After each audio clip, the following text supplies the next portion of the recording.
আমার চুল তখন বড়, আমি ঘুমাচ্ছি, তো চুলটা বাইরে ঝুলছে। তো মা আর মাসি এখান থেকে খানিকটা চুল নিয়ে বলেছে ওই মৌলবী সাহেব কেটে নিতে খানিকটা। মা খানিকটা কাটতে গেছে চুল কাটা চুলটা, পট করে এরকম হাতটা বাড়িয়ে মায়ের গলাটা চিপে ধরেছি।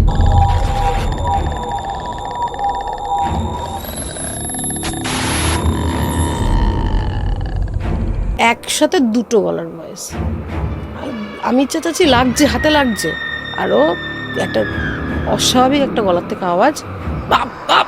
পুজো করে পুরোহিত, খুব ভালো নাম করা, যথারীতি তারা রাজি হয়ে যায় যে হ্যাঁ বাড়িতে পুজো হবে। এইবার বাড়ির বাইরে থেকে একটা জিনিস শুরু হয়, দরজা ধাবড়ানো, জানলা ধাবড়ানো। আমার মেয়ে না হুট করে এসে বলছে, মামা তোমার একটা ছবি তুলি, একটু hazy, there is something like a male person, বেদি মতন করেছে, আর বলছে ওর ভেতরে তুমি বসবে। ঠিক আছে। একজন ঠাকুরমশাই দেখলাম 5 নম্বর, সে জানি না সে কোথা থেকে কিছু একটা নিয়ে এসেছে। তখন না আমার শরীরে বেগতিক শুরু হয়। আর হোমটা অলমোস্ট যখন কমপ্লিটের পথে, মানে বিদঘুটে, এত বিদঘুটে একটা জোর আওয়াজ হলো, পাথর ভাঙার জন্য বোম ব্লাস্ট করলে যেরকম আওয়াজ হয় ওরকম একটা আওয়াজ। ঠাকুরমশাই বলল কোনো অসুবিধা নেই, এবারও উঠে বেরিয়ে যেতে চাইলে বেরিয়ে যাক, মানে ওটা আমার থেকে ডিপার্ট করে দেওয়া হলো।